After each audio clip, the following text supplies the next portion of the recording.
Bismillahirrahmanirrahim. Assalamualaikum warahmatullahi wabarakatuh. Al-Fatihah. Allah taqabbal as-salat wa du'a wa ila arwahi sadatina ahli al-kisah Rasulillah Muhammad bin Abdullah wa Ali bin Abi Talib wa Fatimah az-Zahra wal Hasan wal Husain wa sairi ashabi Rasulillah sallallahu alaihi wasallam wa ahli al-baiti wa atba'ihi wa ila ruhi sahibil kitab Asy-Syama'il Muhammadiyah Imam At-Tirmizi wa ila arwahi walidina wa walidikum wa amwatina wa amwatikum wa amwatil muslimin ajma'in anna Allah taghashshahum birrahma wal maghfirah wa yaskunuhumul jannah wa yufarrijun 'alal muslimin wa khtim lana wa lakum bil husna wa huwa radin 'anna fi khairil lutfi wa afiyatin wa ila hadratin nabi Muhammad sallallahu alaihi wasallam. الفاتحة. أعوذ بالله من الشيطان الرجيم. بسم الله الرحمن الرحيم. الحمد لله رب العالمين الرحمن الرحيم مالك يوم الدين إياك نعبد وإياك نستعين اهدنا الصراط المستقيم صراط الذين أنعمت عليهم غير المغضوب عليهم ولا الضالين.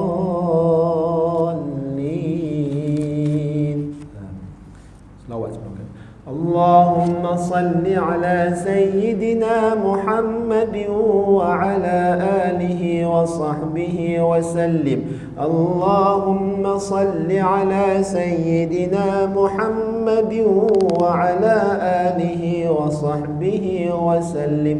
اللهم صل على سيدنا محمد وعلى آله وصحبه وسلم. اللهم صل على سيدنا محمد وعلى آله وصحبه وسلم. اللهم صل على سيدنا محمد وعلى آله وصحبه وسلم. اللهم صل على سيدنا محمد وعلى آله وصحبه وسلم. اللهم صل على سيدنا محمد وعلى آله وصحبه وسلم. اللهم صل على سيدنا محمد وعلى آله وصحبه وسلم. اللهم صل على سيدنا محمد وعلى آله وصحبه وسلم. اللهم صل على سيدنا محمد وعلى آله وصحبه وسلم. بسم الله الرحمن الرحيم. الحمد لله رب العالمين والصلاة والسلام على سيد المرسلين وعلى آله وصحبه أجمعين. نوينا تعلم والتعليم وتذكرا وتذكيرا والنفع والانتفاع والإفادة والاستفادة والحث على التمسك بكتاب الله وسنة رسول الله صلى الله عليه وسلم ودعاء إلى الهدى ودلاء على الخير وابتغاء وجه الله ومرضاته وقربه سبحانه وتعالى. اللهم افتح علينا حكمتك وانشر علينا من خزائن رحمتك يا أرحم الراحمين. رب اشرح لي صدري ويسر لي أمري واحلل عقدة من لساني يفقه قولي والحمد لله رب العالمين. الحمد لله والصلاة والسلام على رسول الله وعلى آله وصحبه أجمعين. اللهم صل وسلم على سيدنا محمد مفتاح باب رحمة الله عدد ما في علم الله صلاة وسلاما دائمين بدوام ملك الله وعلى آله وصحبه ومن تبعهم. Bursa Tuan Haji Nasir Makrib, Bursa Surah Al-Raudah, Tuan Kuasa, tuan-tuan, puan-puan, hadirin, hadirat yang dirahmati Allah. Alhamdulillah. Pertamanya, marilah kita merafakkan kesyukuran kehadrat Allah Subhanahu wa taala di atas limpah kurnia iman dan Islam. Dapat kita berada di rumah Allah pada pagi Ahad yang mulia ini, di tempat yang mulia ini, setelah mendirikan salat fardu subuh secara berjemaah. Mudah-mudahan Allah Subhanahu wa taala menerima ibadah yang kita lakukan dan kita memanfaatkan sedikit masa di antara subuh hingga ke waktu syuruk dengan perkara-perkara yang bermanfaat yang dituntut oleh Nabi sallallahu alaihi wasallam, dituntut oleh salafus salih. Antaranya kita menuntut ilmu. Baik, insya-Allah tuan-tuan dan puan, kita sambung daripada kitab Asy-Syama'il Muhammadiyah, keagungan mulia Rasulullah. Pada hari ini kita akan mulakan bicara tentang hadis-hadis yang berkaitan dengan Nabi SAW, khusus kepada pribadi fizikal baginda SAW. Kita akan mulakan pada hari ini hadis yang pertama. InsyaAllah mudah-mudahan Allah beri kita keizinan, dipanjangkan usia kita untuk kita khatam, habiskan. Berapa hadis tuan-tuan dalam kitab ni? 399 hadis. Ini baru yang pertama. 399. Insya-Allah niat kita mudah-mudahan dapat. Bila kita boleh baca, bila boleh habis ni tuan-tuan, Allahu akbar. Satu kurniaan yang besar oleh Allah, kerana kita mengkaji, kita meneliti, kita menggambarkan pribadi Nabi SAW. Tak ada dalam dunia ini manusia yang dia mengambil iktibar daripada pribadi, bukan cerita tentang latar belakang dia, pribadi susuk tubuh, daripada ujung rambut sampai ujung kaki, hanya Nabi SAW. Sehingga seorang orientalis, mereka mengkaji manusia yang paling berpengaruh, 100 manusia yang paling berpengaruh dekat dunia. Bukan orang Islam, yang mengkaji itu bukan orang Islam, tapi dia letak yang pertama sekali Muhammad. Muhammad. Maknanya pengaruh dia tu menguasai dunia sampailah kepada hari ini. Kalau orang bukan Islam pun begitu percaya kepada Nabi, maka apatah lagi kita yang dikurniakan oleh Allah Subhanahu wa taala iman. Baik, InsyaAllah kita akan baca hadis yang pertama. Saya akan terangkan ikut kemampuan saya lah. Sebenarnya setiap orang, setiap guru, setiap ustaz, setiap ulama itu mereka dengan cara mereka sendiri bagaimana membicarakan, menerangkan tentang susuk tubuh, tentang fizikal Nabi SAW. Baik. Selain daripada buku ni, saya ada rujuk juga. Itu saya kebetulan memang beli buku. Dia besar sikit macam ni lah tuan-tuan. Yang ni sama, dah hadisnya dalam ni, cuma dia ada tafsiran. Yang ini dia hadis semata, matan dia sama terjemah. Tapi ni kebetulan saya beli dulu. Memang beli, tengok lengkap, rupanya sama, dan dia ada tafsiran hadis. Kalau ayat Quran, dia tafsiran ayat. Tapi kalau hadis, tafsiran juga. Bukan tafsiran tu bermaksud ayat Quran, tapi tafsiran huraian daripada hadis yang disampaikan. Baik. Anas bin Malik. Anas bin Malik berkata, saya baca matan dia ni tuan-tuan, ni matan hadis. Kana Rasulullah sallallahu alaihi wasallam laisa bit-tawilil ba'id wala bil qasiri wala bil abyadil amhaqi wala bil adami wala bil ja'dil qatati. Ada dua baris pada ta tu kan. Ta yang pertama baris atas dan juga baris bawah. Tapi baris atas dulu, ta yang pertama. Qatati. Bukan qatiti. Wala bis sabti ba'athahu Allah Ta'ala ala ra'si 40 sanatan. Fa'aqama bimakkata 10 sinina wa bil madinati 10 sinina wa fatawaffahu Allahu ala ra'si 60 sanatan wa laysa fi ra'sihi wa lihyatihi 20 sya'ratan bayda'a Kita baca matan, walaupun ada terjemahan tuan-tuan, ambil berkat kita baca matan. Mungkin kita setengah itu Quran, tapi bila ni matan hadis, maknanya hadis yang asal yang oleh Anas bin Malik ni, maka kita baca. Baik. Saya bacakan terus dia punya terjemahan dia, terjemahan daripada hadis ni. Yang bermaksud Rasulullah sallallahu alaihi wasallam bukan orang yang terlalu tinggi, namun tidak pula rendah.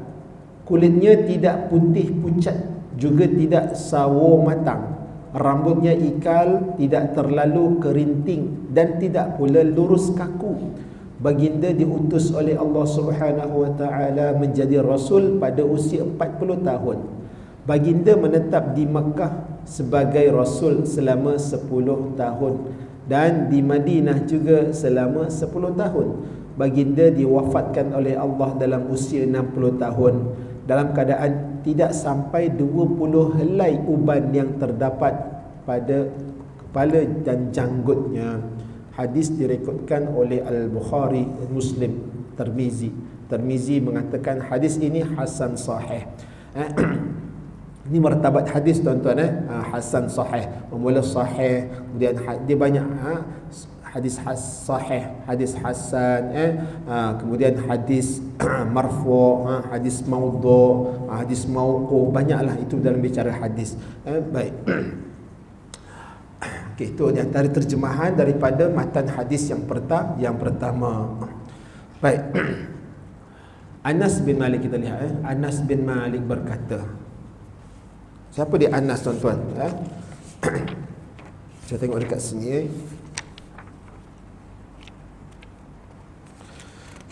Kalau kita setiap perawi tu, perawi dipanggil orang yang meriwayatkan hadis tu, dalam ni semua ni Anas bin Malik, masya-Allah. Nanti ada setiap ada perawi-perawi yang lain. Baik. Kita lihat siapa dia Anas bin Malik ni tuan-tuan. Saya baca sikit dia punya sirah dia. Anas bin Malik ini iaitu sahabat daripada kalangan golongan Ansar. Golongan Ansar ni yang berada di Madinah. Muhajir ni ialah orang yang daripada Mekah berhijrah ke Madinah. Jadi Ansar ni maksudnya orang yang memberi pertolongan, memberi bantuan kepada kaum Muhajirin Mekah yang datang ke Madinah, maka itu dipanggil golongan Ansar. Daripada puak Khazraj. Ketika Nabi SAW tiba di Madinah, beliau baru berusia 10 atau 8 tahun. Maknanya ketika Nabi berhijrah sampai ke Madinah, waktu itu Anas bin Malik berusia dalam lingkungan 8 hingga 10 tahun. Ketika Nabi SAW wafat, beliau berumur 20 tahun. Maknanya masih remaja lagi. Baik, beliau menjadi khadam Nabi SAW 10 tahun. Khadam ni tuan-tuan, kalau kita bila sebut khadam ni macam hina lah orang tu kadam sini tidak. Tapi khadam ni dekat sini tulis yakni yang berkhidmat secara sukarela kepada Nabi tanpa meminta upah, meminta bayaran. Itu dipanggil khadam. Yang khadam ni perkataan bahasa Arab, khadama, khidmat, yang memberi khidmat secara sukarela tanpa meminta bayaran atau upah. Masya Allah tuan-tuan. Sekarang ni dah tak ada dah orang yang bekerja dengan, memang kita kerja di lain Ta'ala, tapi kita mungkin majikan kita tahu kan. Dan sekarang ni kalau nak ambil tukang gaji pun nak mulakan tu beribu juga tuan-tuan. Ini khadam. Nabi SAW berkhidmat selama 10 tahun. 10 tahun tak ada apa-apa, hanya berkhidmat Nabi. Iaitu sejak baginda tiba di Madinah. Maknanya apa? Ketika Nabi tiba, umur Anas bin Malik baru usia 10 tahun. Maknanya daripada usia 10 hingga 20 tu berkhidmat dengan Nabi sepenuh masa. Masya-Allah. Sejak baginda berkhidmat secara sukarela, sejak baginda Nabi SAW, Anas ni berkhidmat kepada Nabi sejak Nabi tiba di Madinah sehinggalah baginda SAW wafat. Sebab itulah beliau merupakan antara sahabat yang banyak menceritakan tentang peribadi dan fizikal Nabi SAW. Nanti dalam ni banyak Anas bin Malik. Rupanya Anas ni dah duduk 10 tahun jadi selok belok Nabi SAW sekali setiap hari dia melihat, setiap hari dia melihat, bila jadi khatam setiap hari dia melihat, dia tahu. Kalau kita tukang gaji kita pun kita kenal, tuan kita siapa begitu lama, 10 tahun. Lalu sebab itulah Anas bin Malik paling banyak meriwayatkan tentang fizikal Nabi SAW. Dia melihat, duduk dengan Nabi 10 tahun tuan-tuan. Kita duduk 4-5 hari pun kita boleh dah kenal. Ini 10 tahun seperti anak dah, sampailah besar. Ketika Nabi SAW tiba di Madinah, ibunya membawa siapa? Ibu Anas ni. Anas kepada Nabi dan berkata, Masya Allah, wahai Rasulullah, ambillah anakku ini untuk menjadi khadammu dan berdoalah untuknya. Nabi pun berdoa, ya Allah, banyakkanlah harta dan anak-anaknya serta panjangkanlah umurnya. Ini sebab itu kadang-kadang bila kita sampai sekarang ni kan, kadang mungkin di sebelah siapa yang mengaji pondok kan, bila ada tuan guru tu, kadang-kadang ibu atau ayah kata ustaz, ambillah ajarlah anak saya ni, buatlah apa yang ustaz nak buat ke anak saya ni, doakan dia. Itu semua dia nak ambil berkat daripada orang soleh. Kadang-kadang ialah budak kan, mungkin nakal, tapi bila gurunya doakan dia, kesannya nanti selepas guru tu tak ada, itulah hasil dia doa je. Jadi begitulah Anas bin Malik ni, apabila Nabi SAW sampai Madinah, ibunya ni dia pergi pada Nabi SAW, lalu berkata, wahai Rasulullah, ambil anak ni. Maknanya dia serahkan anak ni. Kita kalau 10 tahun pun kita nak hantar pun rasa sedih, rasa ini, ambil 10 tahun berkhidmat. Yakinnya ibunya kepada Nabi SAW, suruh anak ini berkhidmat kepada Nabi. Umur 10 tahun apa tuan-tuan? Umur 10 tahun kalau kita nak ambil tukang gaji, apa dia boleh buat? Apa dia boleh, kita nak bagi dia buat apa? Kemar rumah, kepau rumah ke ada dah kan? Tak ada tuan-tuan. Masya Allah, ini 10 tahun terus khidmat. Dan Nabi SAW tak pula menolak kan? Itulah kalau tukang gaji, kita cari tukang gaji, ni ada seorang ni umur 10 tahun, nak tak cik? Kalau tak bayar pun tak apalah. Kita pun jenis 10 tahun nak berkhidmat dengan kita kan. Tapi yakinnya ibu kepada Nabi SAW ni, bagi, buatlah. Maknanya dah boleh untuk berdikari apa mungkin dia tolong Nabi, apa yang mudah bagi Nabi. Dan sepanjang 10 tahun Nabi Anas berkhidmat dengan Nabi SAW, sekali pun Nabi tak pernah berkata bermarah kepada Anas bin Malik tuan-tuan. Padahal 10 tahun je tu. Kita kalau budak anak kita 10 tahun, ya Allah, satu hari tu tak terkira kita punya marah kat dia kan.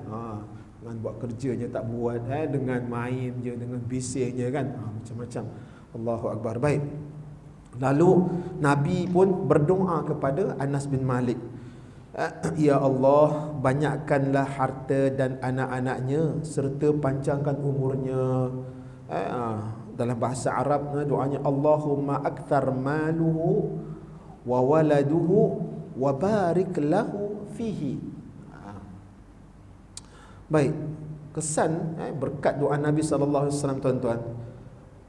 Siapa dia? Anas bin Malik ini dikurniakan harta dan anak yang banyak oleh Allah, sehingga jumlah anak yang lahir dari sulbinya. Sulbi ni maksudnya asal daripada tulangnya. Tulang sulbi itu tuan-tuan, yang lahir daripada tulang sulbi Anas bin Malik ni tuan-tuan mencecah 100. Ada sebut dalam kitab ini 120 orang cucu, anak cucunya. Subhanallah. Beliau, siapa ni, Anas bin Malik, juga dipanjangkan umur sehingga menjadi antara sahabat yang paling akhir meninggal dunia. Sahabat ni iaitu mereka yang hidup masa zaman Nabi. Sama ada dia kecil ataupun besar ataupun tua, selagi dia hidup dengan Nabi, itu dipanggil sahabat. Jadi mereka yang hidup semasa Nabi hidup tu semuanya telah meninggal. Anas ni adalah orang yang terakhir meninggal, panjang dia usia. Subhanallah, berkat setelah Nabi wafat itu, kesannya akhirnya Anas ni pun dikurniakan anak yang ramai hasil daripada doa Nabi. Kemudian sampai anak cucunya sehingga 102 orang. Kita boleh sampai tu. Subhanallah. Ini kurniaan Allah. 100 tuan-tuan. Kalau kita lihat keluarga pun, kalau ada generasi, tuan-tuan mungkin kalau ada yang ada atuk lagi. Ada atuk lagi. Saya ada atuk lagi, umur 94, duduk kursi roda. Anak pada tu 10, tapi campur-campur, belum anak lain daripada tulang sulbi lah, belum lagi tuan-tuan. Maknanya baru macam 70-80 kan. Ini Masya Allah, sampai 100 waktu itu dia Anas bin Malik masih hidup. Dan paling akhir meninggal dunia bila Anas bin Malik ni meninggal, wafat pada tahun usia beliau iaitu disebut 104 tahun. 104 tahun. Ini panjang. Ini semuanya berkat doa Nabi sallallahu alaihi wasallam. Dan juga dikurniakan harta yang banyak. Kita pun boleh doa seperti ini tuan-tuan untuk diri kita. Kita boleh doa. Baik. Kita boleh doa tuan-tuan. 3 je Nabi doakan. Ya Allah, apa tu kepada Anas bin Malik. Cukup, iaitu pertama banyakkan harta. Yang kedua anak-anak, kemudian umur panjang. Okey, saya tengok dalam satu kitab tu, dia doa dia buat untuk diri kita sendiri tuan-tuan. Saya baca tuan-tuan ikut boleh? Tak apa, tak dapat tak apa. Ikut. Allahumma akthar mali wa waladi wa wasi'li fi dari wa barik li fima a'taitani wa ahsin amali waghfir li. Okey, ada 5 perkara. Okey, doa dia begini tuan-tuan. Untuk diri kita, li tu saya. Ya Allah, perbanyakkan hartaku. Wa waladi, anak-anakku. Maknanya anak keturunan. Keturunan lah, anak tu maknanya daripada sulbi kita, anak keturunan kita. Wa wasi'li fi dari, dan luaskan rumahku. Ustaz, rumah saya besar ni, macam mana nak luas ni? Luas dekat sini bukan maksa yang tersurat nampak rumah tu, tetapi luas ni sungguh pun rumah kita sederhana, mungkin kecil, tapi luas tu tenang. Luas tu boleh kata bahagia duduk dalam rumah, itu maksud dia. Bukan luas tu kalau siapa rumah yang luas saja. Rumah yang tu Ustaz, yang ni setakat 20 kali 30, macam mana ni tak luas Ustaz? Tidak. Tenang, bahagia dalam rumah tu walaupun rumahnya sederhana saja. Tu wasi' li fi dari. Kemudian yang keempat, wa barik li fi ma a'taitani. Ya Allah, berkatkanlah apa yang kau kurniakan dalam keluargaku ini. Berkat ke? Berkat, nak berkat. Berkat tu apa? Semalam Ustaz Nur bagi tahu kan, berkat tu, barakat tu ialah kebaikan, ziyadatul khair. Kebaikan tu bertambah aja. Walaupun kita ada sekadar ada saja, tidak seperti mewah misalnya, tapi berkat tu masya-Allah, hidup tu tenang, anak-anak sehat, kita keluarga tu baik, mudah mendengar cakap, itu masuk berkat tuan-tuan. Kena faham dia maksudnya. Kemudian wa ahsin amali, yang keempat, perelokkan amal-amalku. Perelokkan amalan-amalanku, amal baik, maknanya kita buat tu benda yang baik saja. Dan yang kelima, waghfirli, dan ampunkan dosaku. Kita boleh baca dalam bahasa Melayu pun tak apalah tuan-tuan kan, 5 perkara ni. Itu yang dia ajar. Di mana Nabi SAW mendoakan Anas, maka kita pun boleh doakan untuk diri kita, anak-anak dan ahli keluarga kita, insya-Allah. Baik.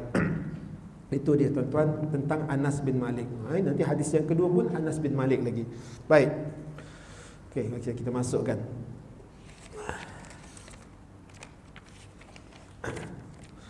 Baik. Tafsiran hadis saya ambil daripada ini, tafsiran hadis. Dalam hadis ini Anas bin Malik, sahabat Nabi, menjelaskan bentuk fizikal Nabi SAW dengan menggambarkannya sebagai orang yang bertubuh sedang dan pertengahan. Agaknya kalau orang tu, orang pelukis, dia dengar ni, dia pun dah boleh bayang. Belum muka lagi, dia pun boleh lukis. Tak besar, tak begini. Dia lukis dulu. Fizikal, luaran dulu. Seorang tubuh sedang dan pertengahan. Tapi orang Arab ni tuan-tuan, sedang atau pertengahan, mereka fizikal mereka besar-besar. Betul tak? Besar-besar. Besar. Mungkin ada juga yang kecil, tapi secara keseluruhannya orang Arab ni tubuhnya besar. Memang Allah jadikan memang besar. Baik. Ketinggian baginda adalah sederhana. tak adalah pula dia dulu ukuran kan berapa kaki, tidak ada kita sekarang ni kan. Tapi maknanya pada pandangan orang Arab itu sederhana tu. Okey. Tidak terlalu tinggi dan tidak juga terlalu rendah, namun lebih kepada orang yang tinggi. Maknanya orang Arab ni kan physically tinggi-tinggi kan. Kita kalau tuan-tuan kita pergi Mekah tuan-tuan kan, dengan tubuh dia kasi kita rasa dah besar dah tubuh sampai sana kan. Kat ketiak mereka je kan. Kalau waktu kita tawaf tu tuan-tuan kan, kena pula musim-musim contoh musim haji ataupun musim 10 terakhir Ramadan tu seperti musim haji kan. Bila dalam tawaf tu dia punya rapat ya, untuk kita keliling tu semua nak pergi dekat dengan apa tu Hajarul Aswad nak rapat itu, memanglah kita kena hempit lah begitu kan. Sebab itu kalau kena hempit, sebab mereka tubuh besar. Dan kalau siapa jatuh waktu tu memang tak nampak pun, pijak saja. Masya-Allah. Apa tu masa ada sekali tu masa buat umrah bulan Ramadan. Jadi kami ni nak ke pergi kepada Hajarul Aswad. Bila kita masuk ke tengah tu, mereka pun mula hempit. Bila hempit tu terasa badan kita terangkat tuan-tuan akhirnya tak jadi. Tak jadilah sebab kita tak ni kan, kita kecil aja, mereka besar-besar. Mereka pun tak tahu siapa. Yalah, bila dia tinggi dia tengok atas je, bawah ni tak tengok siapa ada. Kita kena sekel ke apa, kita tak tahu tuan-tuan berjalan. Baik, itu fizikal orang Arab. Kebanyakannya biasa tinggi. Kulit baginda tidak terlalu putih dan tidak pula terlalu merah. Rambut baginda pula tidak kerinting dan tidak pula lurus kaku, akan tetapi ikal. Pertama, fizikal Nabi sallallahu alaihi wasallam ini tidak terlalu tinggi, tidak terlalu rendah. Kita pun tak tahu ukuran tinggi, tapi biasanya orang Arab kita tahulah ukuran dia. Biasanya mungkin 180 ke atas. Darah tinggi, lepas tu fizikal dia besar. Mungkin faktor makanan mereka, faktor keturunan, begitulah orang Arab. Kemudian iaitu kulit pula tak putih sangat dan tidak pula tidak terlalu putih dan tidak terlalu merah. Maknanya putih kemerah-merahan. Putih kemerah-merahan ni kalau dipanggil Humairah. Apa nama Humairah tu kan, orang perempuan tu maksud dia kemerah-merahan. Kan Nabi panggil Sayyidah Aisyah ya Humairah, yang putih kemerah-merahan gitu. Baik. Kemudian rambut baginda sallallahu alaihi wasallam tidak kerinting dan tidak pula lurus, tengah-tengah. Ikal tuan-tuan, ikal dia beralun. Kalau tak lurus, lurusnya tidak, dan tidak juga terlalu kerinting. Terlalu kerinting ni macam mungkin orang negro kan, orang Afrika tu kan rambut dia kerinting. Tidak begitu. Dia rambut Nabi sallallahu alaihi wasallam tu ikal. Kerana ada disebutkan nanti disebab rambut Nabi sallallahu alaihi wasallam pun sehingga mencecah telinga. Maknanya dia punya ikal tu panjang tu sampai seolah dia tidak kerinting. Kemudian yang kedua daripada hadis ini mengenai kulit Nabi sallallahu alaihi wasallam yang tidak terlalu putih dan tidak terlalu merah. Mungkin kalau kita dekat sini orang Malaysia atau orang Asia mukanya macam coklat lah begitu kulit dia. Kalau macam orang Cina mungkin putih pula, putih susu misalnya.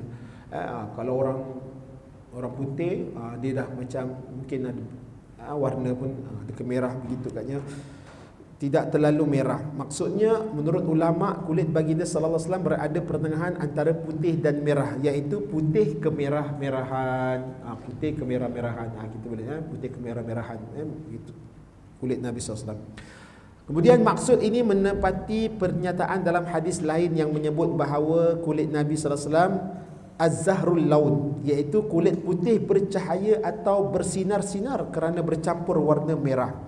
Lebih jelas lagi kenyataan dalam hadis dalam Sunan Al-Baihaqi yang menyebutkan kana abyadu muthrayan bayaduhu bihumratin. Dalam satu hadis sanad hadis ada dalam satu hadis lagi menyebut Nabi sallallahu alaihi wasallam kulit putih atau putih bercampur kemerah-merahan. Mungkin kita boleh warna pink lah begitu. Biasa kalau putih, kalau kita warna putih ataupun warna merah campur jadi warna pink lah gitu kan.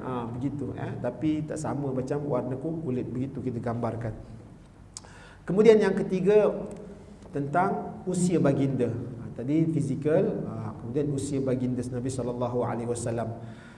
Menurut jumhur ulama, Jumhur ni maknanya persepakatan ulama. Nabi SAW dilahirkan pada 12 Rabiul Awal.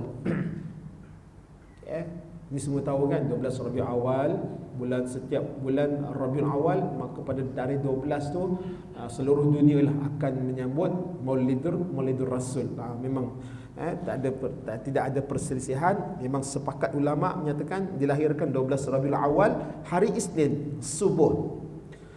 Waktu subuh bulan hari Isnin, dan pada tahun gajah. Kita belajar daripada kecil itu tahun gajah, iaitu tahun yang sama tentera bergajah Abrahah dari Yaman ingin menyerang Kaabah. Ini kita tahu 12 Rabiul Awal. Hadis ini menjelaskan bahawa baginda dilantik menjadi nabi ketika berumur 40 tahun. Baginda berdakwah di Mekah lebih 10 tahun. Tuan-tuan, umur 40 tahun baru Nabi SAW dilantik oleh Allah Subhanahu Wa Taala untuk menjadi nabi, menjadi rasul. Nabi, sebelum nabi dilantik menjadi rasul, itu dipanggil nabi. Nabi ini iaitu wahyu yang diturunkan oleh Allah melalui Jibril kepada seorang lelaki. Mesti lelaki, perempuan tak ada.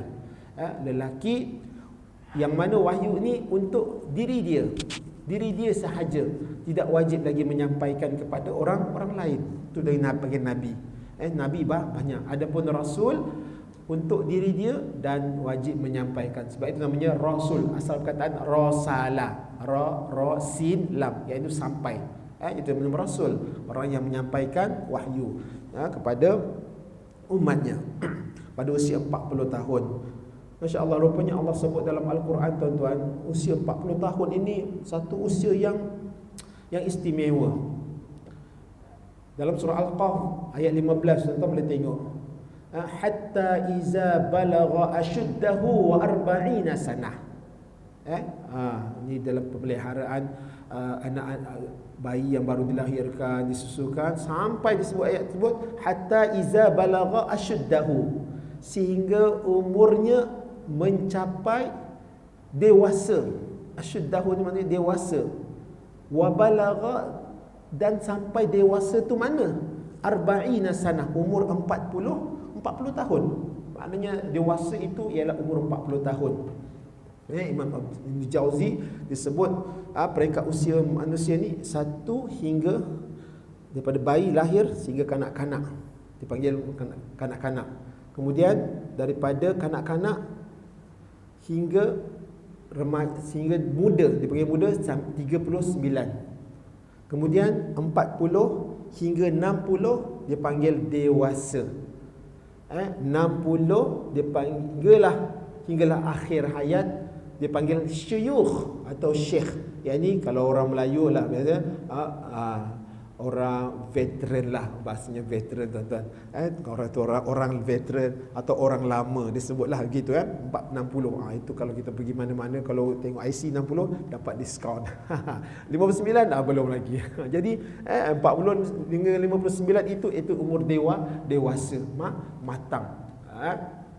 Maka siapa yang sudah sampai umur 40 tahun tu, dalam ayat tersebut, wa balagha arba'ina sanah qala rabbi auzi'na, maka dianjurkan untuk berdoa, qala rabbi auzi'ni an ashkura ni'mataka allati an'amta 'alayya wa 'ala walidayya wa an a'mala salihan tarda wa aslih li fi dzurriyyati inni tubtu ilaika wa inni minal muslimin. Tonton tengok surah Al-Ahqaf ayat yang ke-15. Tengoklah, lepas 40 tu, itu doa yang dianjurkan mereka yang berusia 40 tahun ke atas doa. Kerana waktu umur 40 tahun ni sangat signifikan. Dia satu umur, peringkat umur matang satu. Dari segi intelektual dia, dari segi spiritual dia, dari segi sosialnya, dari segi pemikiran dia dah matang. Sebab itu kalau kita jadi pemimpin itu, umur 40 tahun itu adalah umur yang paling bagus. Sebab waktu tu dia matang. Kalau dalam rumah tangga pun, mereka yang umur 40 tahun tengok dari segi ekonominya agak stabil, dari segi anak-anaknya sudah besar, dari segi kehidupan berumah tangga tu dia dah rasa selesa. Banyak di umur 40 tahun itu.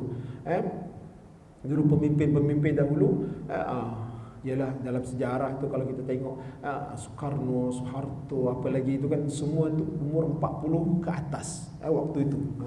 Kalau 30 tu bukan tak boleh, tapi dia belum sampai macam umur matang, pengalaman belum ada.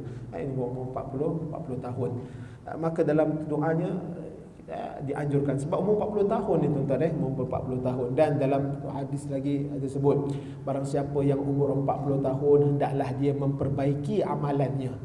Memperbaiki amalannya. Kalau umur 40 tahun maka barang siapa yang umur 40 tahun amalannya baik, maka dia akan berterusan sampai akhir hayatnya.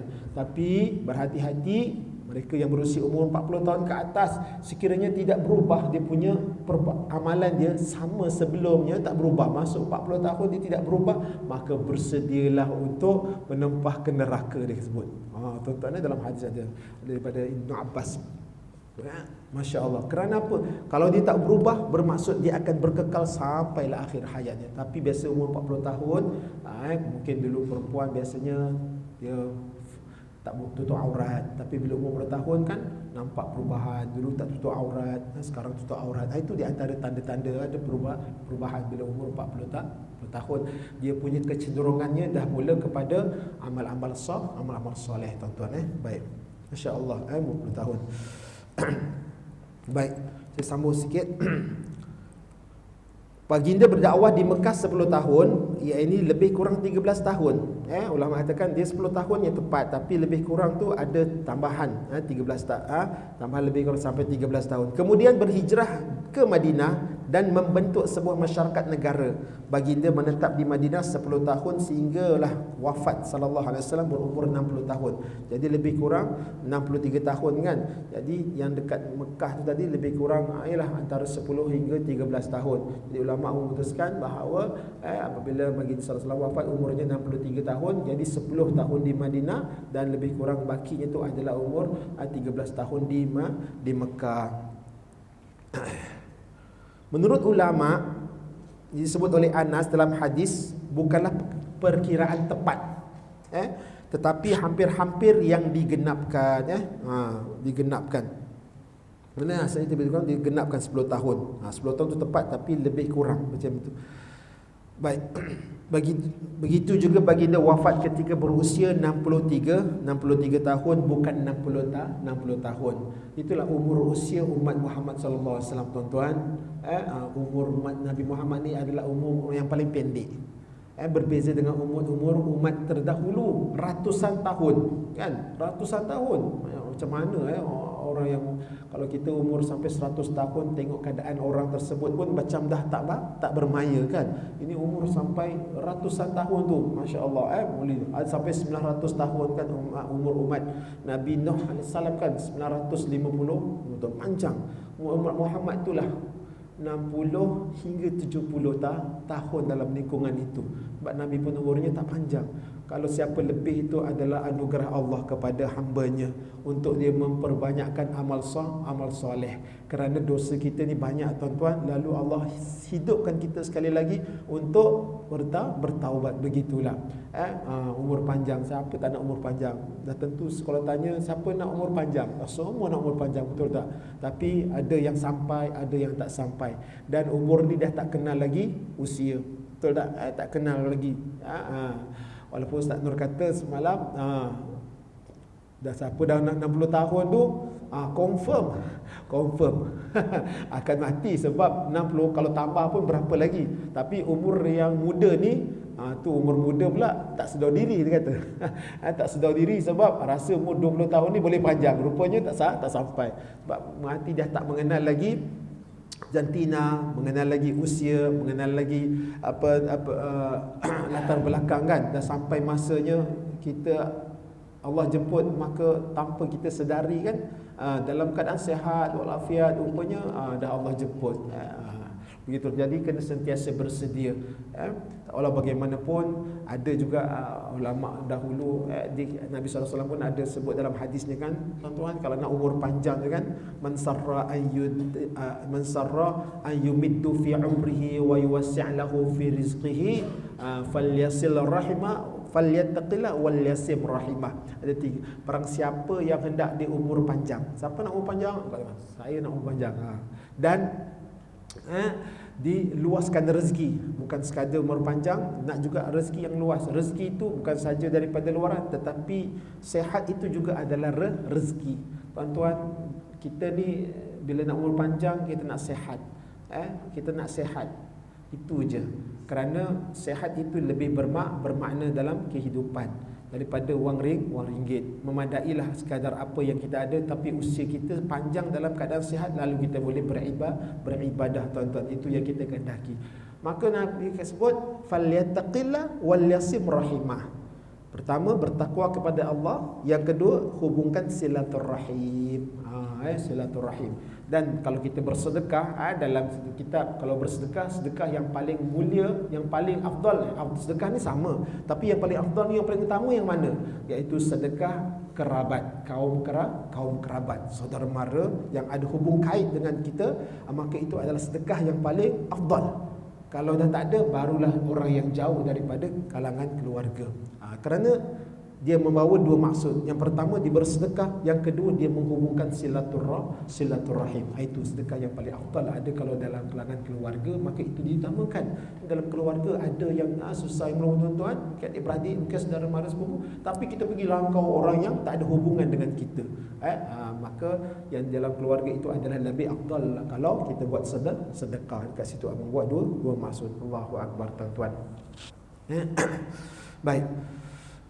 Pengajaran daripada hadis ni, tuan-tuan, dua saja. Yang pertama, Allah menciptakan fizikal Nabi SAW dalam rupa bentuk sederhana dan pertengahan. Ini menggambarkan keseimbangan. Diriwayatkan daripada Mutarrif, seorang tabi'in, khairul umuri awsatuha, sebaik-baik urusan adalah pertengahan. Maknanya menggambarkan fizikal Nabi ini tak terlalu besar, tak terlalu kecil, tak terlalu tinggi, tak terlalu rendah, sederhana. Jadi ulama berpendapat bahawa bukan daripada fizikal Nabi diberitahu segala urusan dengan dunia ini, yang paling baik adalah yang tengah-tengah, sederhana. Khairul umur awsatuha. Maknanya bersikap bersederhana di dalam kehidupan kita lah, tuan-tuan. Yang kedua, Nabi diangkat menjadi Nabi sallallahu alaihi wasallam diangkat menjadi nabi dan rasul pada usia 40 tahun. Usia inilah usia kematangan. Seharusnya kita yang telah mencecah umur 40 tahun mengubah gaya hidup kepada kehidupan yang lebih serius, yang lebih fokus, terutama dalam amal soleh, beramal dengan agama dan mencari bekalan akhirat. Itulah yang kita kan.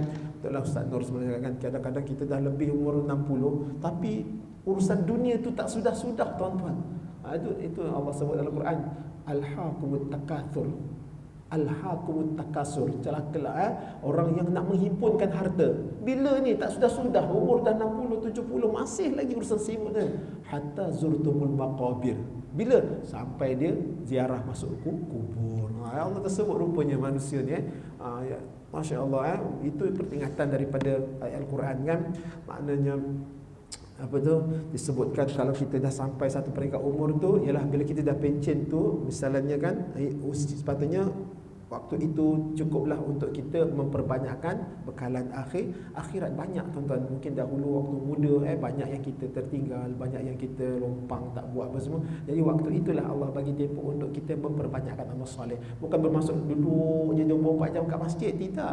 Kita buat kehidupan, tetapi kita dah kurang seperti mana kalau kita bekerja, begitulah. Sampai satu peringkat kita, Allah beri kita kesempatan waktu itulah.